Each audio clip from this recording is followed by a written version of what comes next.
Sup, dudes? I'm Nate Heater. And I'm Frank Lamontia. And we are the Sup Dudes. Coming at you in our car, in a parking lot, at a movie theater while it's raining. We apologize. But you know what that means, everyone? Say it with me. Movie review time! Woo! Frank is not happy because of the movie we saw. And what movie did we see? We saw Candyman. Candyman. Candyman. Candyman. Candyman. Oh, doesn't work. No, we're not doing it in the mirror, so it doesn't work. As you all know, we can see ourselves. As you all know, the story has to be done in a mirror. But the 2021 version of Candyman, we're not looking into that though. That's different though. We're not looking into the mirror up here. Like, spoiler alert. I'm not gonna say anything. Can I see myself? Yeah. Anyway, so spoiler alert. This movie stars Tony Todd, as everyone knows, the original Candyman. It stars a guy named Yahya Abdul Mateen II, and it stars Teyonah Parris. Those are like the big three for this movie. No one, everyone else is. Oh, and the one other girl. And, what was the name? Helen Madsen. Helen. I see Casey Kramer. Virginia Madsen. Virginia. I don't know where I get Helen from. Virginia. Because she plays Helen. Little blank. That was it. See, I screwed it up. Yeah, she plays Helen. Right. Virginia Madsen. And she was also in the original. Yep. So, brief little synopsis. We'll get to that right away. Okay, go ahead. And again, this is all credited from what we saw on Google.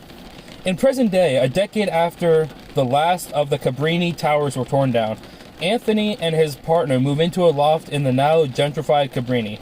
A chance encounter with an old-timer exposes Anthony to the true story behind Candyman. Anxious to use these macabre details in his studio as... What? Go ahead. No, man. Anxious to use these macabre details in his studio as fresh grist for paintings, he unknowingly opens a door to a complex past that unravels his own sanity and unleashes a terrifying wave of violence. So basically, he releases Candyman. They could have cut all that out and literally just put, he releases Candyman. But I guess you can't really use the name of the movie in the synopsis. Yeah. Of course you can. It's almost like you can't use the word when you're given a definition. Yeah, but this is Candyman, and everyone knows Candyman. Yep. So, let's jump right in. Goods and bads. I honestly don't have a lot of goods to say. I mean, there were a couple cool scenes, and without giving too much away, there's a couple shots of like mirrors and doors that I absolutely loved. Well, everyone knows the movie kind of has to have mirrors in it because Candyman. Well, is there gonna be a Candyman counter for this? No. All right. Well, I might put one in. We'll see. But there's a couple cool shots there and a couple cool exciting moments. I'll also say it is horror, so it gets a bonus point for me for that. Mm-hmm. And the special effects makeup was actually really well done. Everything from like the burns to all the gore, the slashes, a lot of gore. A lot of gore, which is always good. I mean, it is rated R, so yeah. I mean, honestly, that's all the good to have besides Tony Todd being back in it, because you can't have Candyman without Tony Todd. That's like that's sacrilege. Are you done? Yeah, that's all I have. Oh, okay. That's literally all I have for this movie. Well, throw it over next time. All right. So, we're doing goods. Yep. Okay. We always start with goods. Yeah, the gore factor was really nice for me. I like that a lot. Special effects makeup, very good. Also the special effects scenes for like some of the killings and stuff, and the way they were filmed and shot, really nice. Yep. In place of jump scares, they were kind of jump scares, but not really. They were more subtle, but they were really good. Yeah. And then one of the main characters, Anthony. I liked him, but then he got a little quirky and a little weird. Yeah. But to me, that was more like the writing and the directing. Definitely. He was good. He was good. Jordan Peele was one of the writers, and you can kind of feel that. He was also a producer. I don't know if you saw that was too. He a producer too? Yeah. I mean, if you saw his other movies, Get Out, Mama, and Us, you kind of see the parallels. Yeah, you can tell he wrote some of this. Yeah. But anyway, the basic story, I like. It's on the whole, the basic story is really good. But should I transition into bad? Just go to your bads. Okay. A lot of silly dialogue, or like I get hung up on dialogue like when it doesn't make sense. The conversation doesn't make sense. Someone says something, someone else says something else that doesn't match. It's like, where did this come from? I don't know if it's an editing problem. I don't know if it's a writing problem, but or both. It just or just like just poor writing. Yeah. But it's just not. I don't know. That bothers me. And Jordan Peele isn't a bad writer. I mean, with the 3 movies I made, they were all really well but then written. Again, look at Shyamalan. So anyway, the Shyamalan trash. He so that character is a good, strong character. But he got a little quirky at times, and again, I think it's the writing and directing. Yeah. But a lot of holes and jumping around, and there were flashbacks that were okay, and then there were some that were like, what the heck's going on? Yeah. So it's just a little disjointed for me. Honestly, I kind of agree with mostly everything you say. Just rewind a little bit to what he said, and just that's basically what I'm gonna say. I mean, yeah, basically Anthony was good for a little bit. Then I wanted to hate him, and I did hate him. There's a couple of characters I hated. Yeah. I mean, the brother of the Brianna character, whatever her name was, he was. I could do without him. Yeah, he was annoying. Yeah, he was annoying. I could do without him. I mean, he did the best he could, but wasn't feeling it. You know me, I'm a camera person, like camera shots and everything. Not really anything too spectacular, except for the couple I already mentioned in my goods. You're not a camera person, but you appreciate camera work. Thank you. That's the best way to put it. I'm not a camera operator. No. Even though this is technically a camera that I'm operating, so.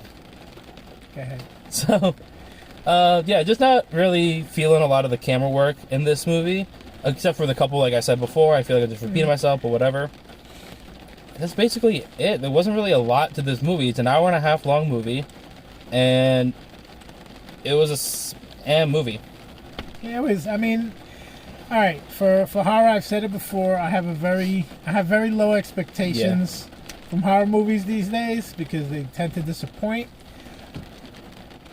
This one did not disappoint me as much, surprisingly, because we're not totally trashing it. We're just pointing out some bad stuff. Yeah. So it did better than most, based on my low expectations. So let's jump to the numbers. I think the goods tended to outweigh the bads, or maybe just barely. So that being said, no, jump to your number right away. I'll let you go first. That being said, I would give it. I'll give it a 6. 6. A little bit above halfway. Yeah, I'll give it a 6. I'm gonna be generous. It's not. All right. It's not the gore factor, the way they handle the mirror action, without saying too much. Yeah. Don't say too much. That was pretty. There were a couple scenes that were really well done. Maybe I should give it even more. I don't know. I'll give it a 7. A 7? Yeah. All right. Well, this is going to be a first because usually I end up giving the movies a higher rating. I'll let you know it's definitely not going to be a 7 for me. So usually I'm the one that always gives them a higher rating, and then Frank usually is the one that brings everything down, except for, I think nobody in the Heights, we were tied, or you gave a higher score than me. Oh, okay. But we're going to add Candyman to that list now because I'm going to give this movie a 5.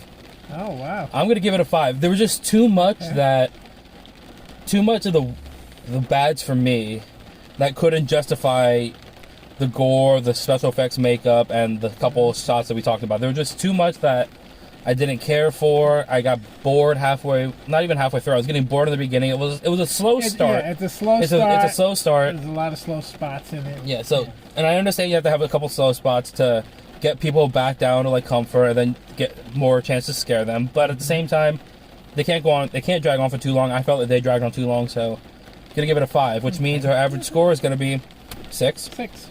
My original score. Yeah, the original score. But I agree about the bads and the goods, like the bads bringing down the score, but I didn't think it brought it.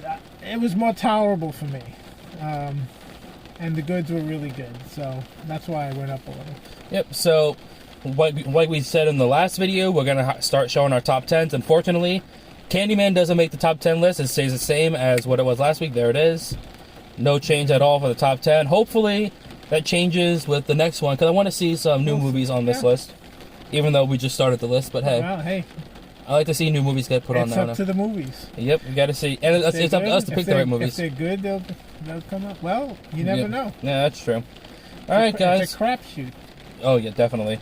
Well, how many movies that we saw that were like, this could be good? It sucked. Yeah. Or some that were better than we thought. So yep. There we go. Well, guys. We're going to be. All right. Well, guys, with that being said, I'm Nate Heater.